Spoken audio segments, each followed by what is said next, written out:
नमस्कार आप सबको। बहुत बहुत धन्यवाद कि आप सहयोग समाचार में आए। तो आज हम जो न्यूज़ डिस्कस कर रहे हैं वो 22 अगस्त की न्यूज़ेस हैं। तो पहला सबसे इम्पोर्टेंट आर्टिकल था कि कुछ दिन पहले प्रेसिडेंट ने सुप्रीम कोर्ट से सवाल किया था कि जो सुप्रीम कोर्ट डिसीजन दे रही है, बिल पास कर दे रही है, क्या वो सही है, क्या उनको ऐसा करना चाहिए। तो सुप्रीम कोर्ट ने उस पर कहा है कि हम गार्जियन हैं कॉन्स्टिट्यूशन के, और क्या अगर कॉन्स्टिट्यूशन के अकॉर्डिंग कुछ नहीं चल रहा है तो हम उस पर डिसीजन नहीं दे सकते हैं। तो उस पर क्रॉस क्वेश्चनिंग ऐसी निकल के आ रही है कि कभी कभी ऐसा होता है कि सुप्रीम कोर्ट में केसेस बहुत लॉन्ग चलते हैं, 8 साल 10 साल तक केसेस चलते ही जाते हैं। तो उस पे गवर्नमेंट ने बोला है कि अगर सुप्रीम कोर्ट कोई डिसीजन नहीं दे रहा है तो क्या वहां पे गवर्नमेंट को इंटरफेयर करके प्रेसिडेंट को दे देना चाहिए डिसीजन। तो ये एक डिबेट छिड़ गई है, कह सकते हैं, गवर्नमेंट और सुप्रीम कोर्ट के बीच में कि जो एक चेक एंड बैलेंस बना होना चाहिए। तीनों जो हमारी लेजिस्लेटिव एग्जीक्यूटिव और जुडिशरी है वो कहीं ना कहीं इंटरप्ट हो रहा है, क्योंकि तीनों एक दूसरे के काम में आ रही है। क्योंकि अगर जुडिशरी जो काम कर रही है वो अगर लेजिस्लेटिव के काम में आ रही है और लेजिस्लेचर आ रही है जुडिशरी के काम में, तो ये जो इंटरफेरेंस है वर्क में वो कहीं ना कहीं हमारे जो कॉन्स्टिट्यूशन है वो जिस धारा पे बना हुआ है, जैसे बना है, जिस मोटिव के लिए, वो कहीं ना कहीं वायलेट हो रहा है। तो उसी पे है। और पहले क्या था कि एक जो हमारी प्रेजेंट गवर्नमेंट है वो एक अमेंडमेंट लेके आई थी, 99th अमेंडमेंट, की जो नेशनल जुडिशियल अपॉइंटमेंट्स कमीशन, जिसमें जज जो सुप्रीम कोर्ट के जज होते हैं उनको अपॉइंट करने के लिए, जिसको NJAC भी बोला जाता है। इसमें क्या था कि जजेस तो रहते ही और साथ में यूनियन के मिनिस्टर भी रहते हैं। तो उस वक्त सुप्रीम कोर्ट ने कहा था कि आप हमारे काम में इंटरफेयर कर रहे हैं, ये जुडिशरी का काम है और इससे जुडिशरी के काम वायलेट हो रहा है। तो उसी पे ये बोला गया कि अभी जुडिशरी भी तो लेजिस्लेचर के काम में इंटरफेयर कर ही रही है, क्योंकि बिल पास करना एक तरह से काम तो गवर्नमेंट का ही है। तो ये था। और जो ये कॉलिज्म चल रहा है, कॉलिज्म मतलब ग्रुप ऑफ जजेस जो सुप्रीम कोर्ट के जज को डिसाइड करते हैं, उसमें एलिगेशंस उस पे भी लग रहे हैं, क्योंकि एक ट्रांसपेरेंसी नहीं रहती है और नेपोटिज्म बहुत ज्यादा रहता है इसमें। तो ये भी एलिगेशंस लग रहे हैं। बाकी सर आपको बता दें।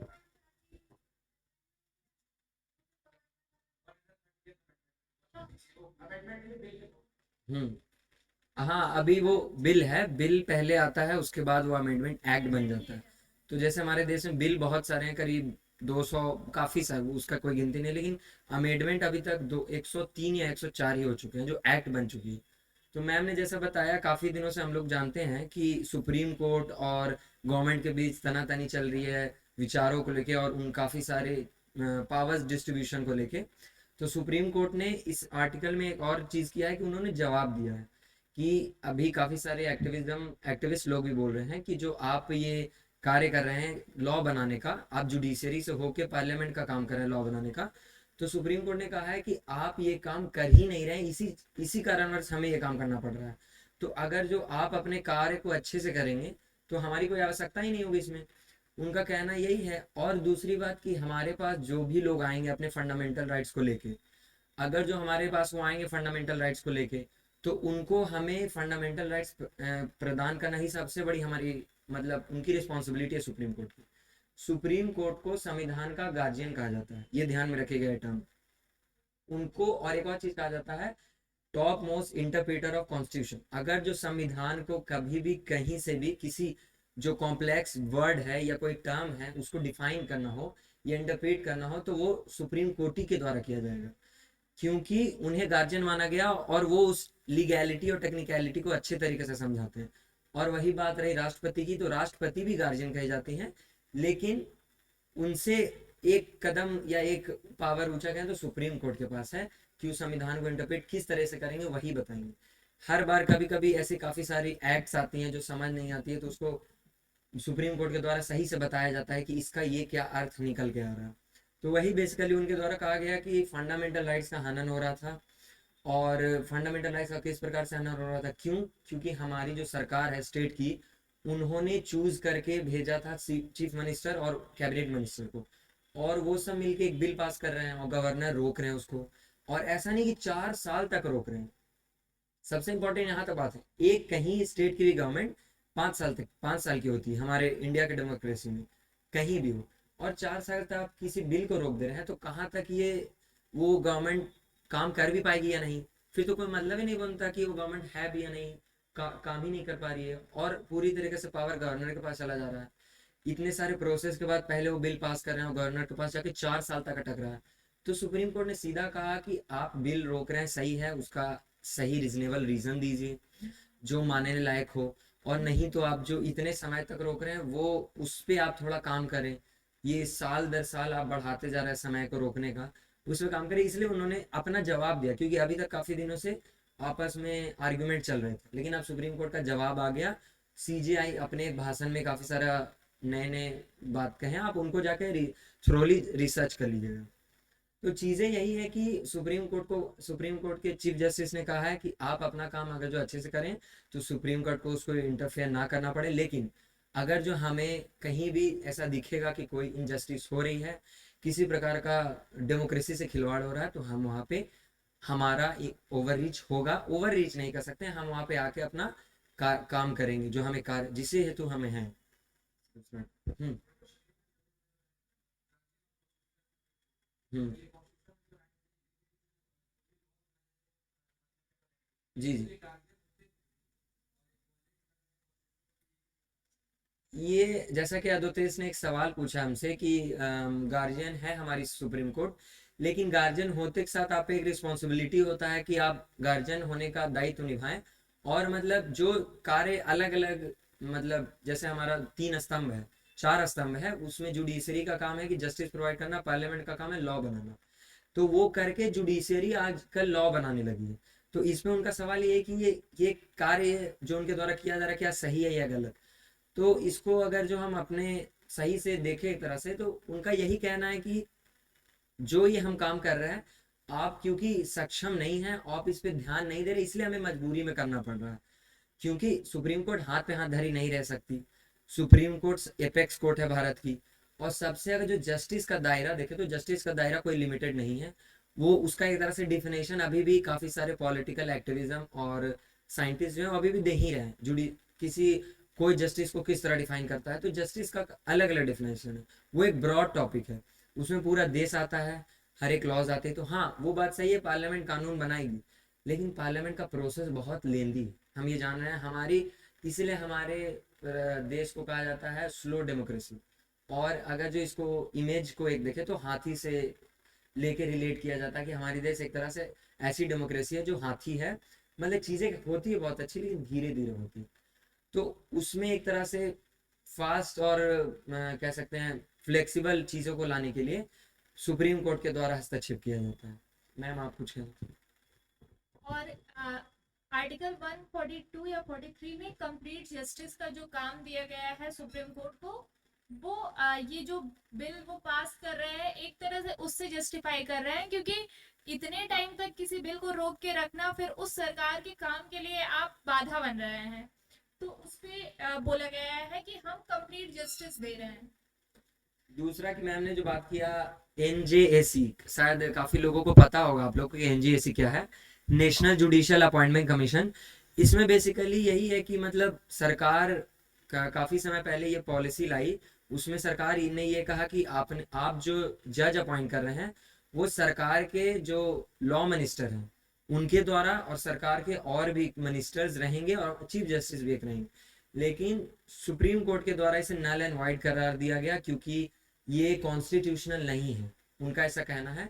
क्योंकि अगर जो इसमें मतलब मिनिस्टर्स आ जाएंगे, सुप्रीम कोर्ट ये भी मानती थी कि आप हमारे काम में इंटरफेयर कर रहे हैं, ये आपका काम नहीं है। हाँ तो यही सेम चीज को रिपीट किया है अभी गवर्नमेंट ने कि आप भी अभी हमारे काम में इंटरफेयर कर रहे हैं, क्योंकि बिल पास करना आपका काम नहीं है। हम्म, वो सीधा सुप्रीम कोर्ट ने ये कहा कि आप जज को चुनेंगे ठीक है, लेकिन उसमें एक बैलेंस पावर रहना चाहिए। बैलेंस इस प्रकार से नहीं है क्योंकि वहां यूनियन मिनिस्टर एक है लॉ मिनिस्टर, एक आप पीएम आ रहे हैं, सीजीआई एक ही है, तो एक वोट एक ही मायने रखता है। तो क्या पता आप अपने जो फेवर करें, वहां पे फेवर का सबसे बड़ा दिक्कत आ जाएगा। और जो एक चेक एंड बैलेंस का हाँ रेशियो बना रहना चाहिए वो भी इससे खराब होता है, ऐसा उनका कहना हाँ, है। तो ये एनजेएसी आप ध्यान में रखें, अभी भी बातें इस पे चल रही है। सरकार का इसमें पूरा सपोर्ट है कि ये जो एनडीए गवर्नमेंट है इस बिल को पास करवा ले काफी समय से, लेकिन सुप्रीम कोर्ट यहाँ पे सबसे बड़ी बाधा बन रही है। हर बार जितने भी हमारे सीजेआई हुए हैं ये इनके खिलाफ ही या इनको सपोर्ट में नहीं है। तो चीजें अब ये हमें देखना है कि अभी तक कोलेजियम सिस्टम से ही हमें जज अपॉइंट कर रहे हैं, लेकिन उनका कहना है कि कोलेजियम सिस्टम से जज स्लोली अपॉइंट हो रहे हैं। और दूसरी, सुप्रीम कोर्ट का बायस आ रहा है उस पर। कोलेजियम सिस्टम में अभी तक जो चीजें चले उसमें सरकार का ये कहना है कि सुप्रीम कोर्ट इसमें बायस है, क्योंकि सुप्रीम कोर्ट अपना एक तरह से नेपोटिज्म कर रही है। जो जज जज का फैमिली है या जज के जानने वाले लोग हैं उनका अपॉइंटमेंट हो रहा है। तो गवर्नमेंट का एक अपना स्टैंड है कि आप एनजेएसी ले आए। सुप्रीम कोर्ट का स्टैंड है कि कोलेजियम सिस्टम को ही और बेहतर करना तो करें, नहीं तो इस सिस्टम को ही आगे फ्यूचर तक लेके चले। तो दोनों अपना एक स्टैंड लेके चल रही है। इस पे और भी आर्टिकल आएंगे, आपको ध्यान रखने वाला एनजेएसी है, कोलेजियम सिस्टम है। और दूसरा वर्ग आर्टिकल 142, बाहुबली आर्टिकल जिसको हम कहते हैं, कि इसके तहत कंप्लीट जस्टिस देगा भारत में। और सुप्रीम कोर्ट का क्या स्टैंड है दूसरा आर्टिकल में। अगला आर्टिकल है जो जीएसटी को लेके चर्चा चल रही है, उसका बिल अब पास कर दिया गया है। अब जीएसटी जो स्लैब्स हैं वो कॉमन पीपल के लिए दो ही रहेंगी, एक 5%, एक 18%। हम्म तो और जो ये बात है, थोड़ा मैं जीएसटी काउंसिल के बारे में बता दूं कि ये कॉन्स्टिट्यूशनल बॉडी है और इसको इस्टेब्लिश किया है हमारे प्रेसिडेंट ने आर्टिकल 279 ए के तहत में। और इसके चेयरपर्सन 279 ए, और इसके चेयरपर्सन जो हमारे फाइनेंस मिनिस्टर हैं वो होते हैं। और अब जो 12% और 28% का जीएसटी था उसको हटाया गया है जीएसटी स्लैब को। लेकिन अभी कहा जा रहा है कि अगर बहुत लग्जरी कोई आइटम है तो उस पर आप एक बार सोच सकते हैं, विचार कर सकते हैं लगाने के लिए। और ये जीएसटी काउंसिल की जो अगली मीटिंग होने वाली है शायद 4 या 5 सितंबर में हो, तो और भी चीजें हमको इस पे देखने को मिल सकती है। जीएसटी स्लैब से क्या होता था कि इनडायरेक्ट टैक्सेस बढ़ जाते थे जिससे कॉस्ट बढ़ जाते थे, कॉस्ट बढ़ जाती थी तो डिमांड कम होने लगती थी, तो ये जो हमारा पूरा साइकिल रहता था वो डिस्टर्ब होता था। इस वजह से इस पे गवर्नमेंट ने ये सुझाव लिया है और इसको इम्प्लीमेंट भी कर रहे हैं। बाकी और जो चीजें आएंगी आर्टिकल्स में वो हम आपसे साझा करेंगे।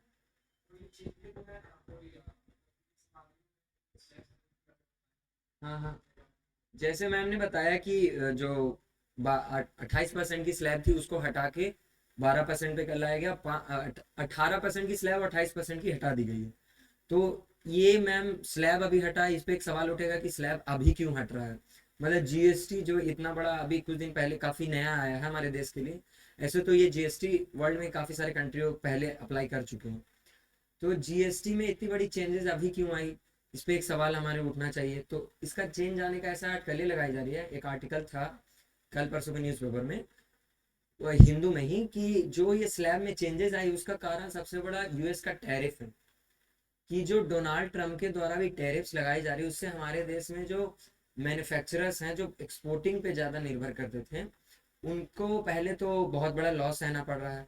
और अगर जो टैक्स में हम उन्हें थोड़ा छूट देंगे तो उनको क्या मिलेगा, थोड़ा सपोर्ट मेंटली और इकोनॉमिकली भी, कि सरकार हमें आगे बढ़ के जो टैरिफ्स है उससे लड़ने का एक तरह से बैकबोन है हमारे लिए, कि हाँ भाई सरकार भी हमारा साथ दे रही है।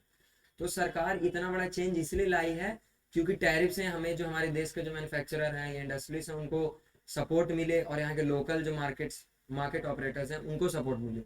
और यहाँ जो हमारी इनकम डेली एक्सपेंडिचर उनको भी, क्योंकि मिडिल क्लास अगर जो इतना टैक्स देगा तो वो खर्च कहाँ करेगा, सरकार टैक्स ले रही है। सबसे बड़ी बात है कि कोरोना वायरस में क्या दिक्कत हुआ था हमारे इकोनॉमी को, जो इकोनॉमी में सबसे बड़ी दिक्कत हुई कोरोना वायरस में वो था कि मनी एक जगह रुक गई थी हर तरफ। किन्हीं के पास 1 करोड़ है तो वो वहीं बंद हो गया घर में, किन्हीं के पास 10 लाख है तो बंद हो गया। मनी सर्कुलेशन सबसे ज्यादा जरूरी, मनी सर्कुलेशन कब आएगी, जब बाजार में पैसा होगा। और टैक्स अगर जो सरकार लगाएगी तो सरकार के पास पैसा ज्यादा आएगा, मिडिल क्लास के पास पैसा कम रहेगा। इसी को देखते हुए ये स्लैब्स में चेंजेस आ रही है और नए नए अपडेट्स आने वाले आर्टिकल्स में आएगी। तो अभी हमें यही ध्यान रखना है कि जीएसटी न्यूज में है, तो इससे आप लेके जीएसटी के बारे में जान लें कि जीएसटी कब आया, कि जीएसटी क्या है, और इससे पहले कौन से हमारे टैक्स भारत में थे, जैसे वैल्यू एडेड टैक्स ये था, अब आया जीएसटी। मैम ने बताया जीएसटी के जो हेड है वो फाइनेंस मिनिस्टर होता है, हमारे यूनियन फाइनेंस मिनिस्टर। तो ये सब चीजें हमें ध्यान रखने वाली अभी सबसे जरूरी है। दूसरा आर्टिकल। तो अगला आर्टिकल है कि कुछ पहले यूएस के जो एडवाइजर हैं उन्होंने कहा है कि इंडिया जो रशिया से ऑयल खरीद रहा है वो एक तरह से ब्लड शेड कर रहा है। मतलब कि उनका कहने का ये तात्पर्य था कि जो यूक्रेन और रशिया की वॉर चल रही है उसमें एक बहुत बड़ा हाथ इंडिया का है, ऐसा वो कहना चाहते थे। क्योंकि रशिया से ऑयल खरीद के रशिया को सपोर्ट कर रहा है इंडिया, ऐसा उनका कहने का तात्पर्य था। तो उस पे हमारे जो फॉरेन मिनिस्टर हैं कि उन्होंने खुलासा किया है कि यूएसए ही था वो जिसने इंडिया को बोला था कि आप रशिया से ऑयल खरीदिए। क्योंकि जब यूएसए ने सऊदी अरेबिया से बात किया कि आप अपने ऑयल का प्रोडक्शन बढ़ा दीजिए तो उन्होंने मना कर दिया है। और क्योंकि और जब उन्होंने प्रोडक्शन के लिए मना कर दिया कि हम इससे ज़्यादा प्रोडक्शन नहीं करेंगे और लोग रशिया से ऑयल खरीदना बंद कर रहे थे, तो जो सऊदी अरेबिया है वहाँ पे बहुत ज़्यादा ये शॉर्टेज हो जाती ऑयल की। तो यूएसए ने बोला कि आप लोग रशिया से ऑयल खरीदिए। तो उसी पे खुलासा करते हुए एस जयशंकर जी ने बताया कि ऐसा हमें यूएसए ने कहा था। और बेसिकली जो और उनका यूएसए के जो एडवाइजर है उनका कहना है कि जो रशिया और यूक्रेन की जो पीस है उसका जो रास्ता है वो दिल्ली से होके जाएगा, और इंडिया ऐसा नहीं चाहती कि ये पीस आए बस। और बाकी टैक्सेस का है कि वो बोले कि हम अभी कम टैक्स लगाए हैं, अभी तो हम बस 25% उन पे टैक्स लगाए हैं, और अभी 25% उन पे हमने पेनल्टी लगाई है कि उन्होंने हमें चीट किया है। हाँ।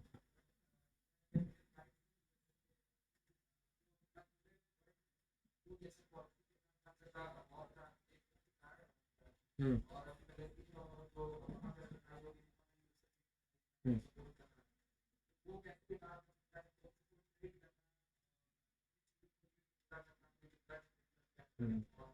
जैसा कि आस्था के द्वारा ये क्वेश्चन पूछा गया, क्योंकि ये जो यूएस का शुरुआत से ही डबल स्टैंडर्ड है, या कह सकते हैं जो दोहरी उसकी अलग, मतलब एक फेस एक देश के लिए है और एक फेस दूसरे देश के लिए।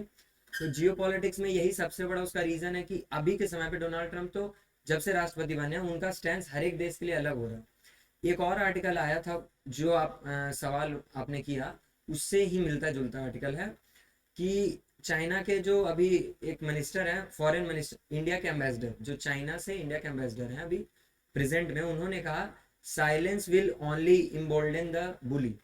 मतलब अगर जो आप चुप रह के किसी की चीजें सहेंगे तो जो आप जिनके द्वारा आपको बुली किया जा रहा है वो और होगा उत्सुक कि हाँ भाई हम और इन पे इनको दबा सकते हैं, या इनको क्या कर सकते हैं, इनका फायदा उठा सकते हैं। तो चाइना के द्वारा सीधा इंस्टेंस यही है कि इंडिया इस पे ना चुप ना रहे, सोवेरेनिटी की अपनी जो पावर है उसका इस्तेमाल करे, क्योंकि हम संप्रभु कंट्री, हमारे पास ये पावर है कि हम किससे तेल खरीदना चाहते हैं या किससे नहीं खरीदना चाहते, ये हमारा मर्जी होना चाहिए। वॉशिंगटन डीसी की अगर जो कोई वॉशिंगटन डीसी की अगर जो इस पे कोई अपनी मर्जी है तो वो नहीं चलेगी। तो बेसिकली सीधी बात है कि एक तरफ यूएस एक वॉर को सपोर्ट नहीं कह सकते, लेकिन एक तरह से उसको इग्नोर कर रहा है, और एक तरफ एक वॉर के खिलाफ पूरी तरह से खड़ा है, जो कि अभी सबसे एक्सट्रीम वॉर जो चल रहा है वो हमारा इसराइल और फलस्तीन का है।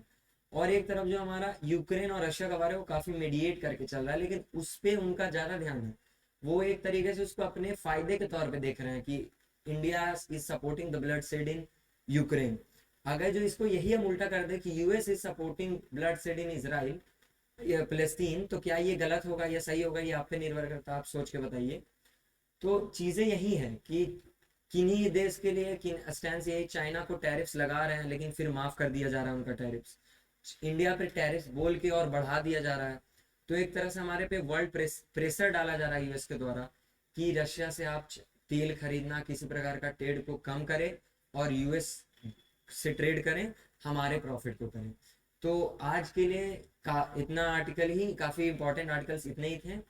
तो यही सहयोग समाचार के कल के सेगमेंट फिर मिलते हैं। धन्यवाद।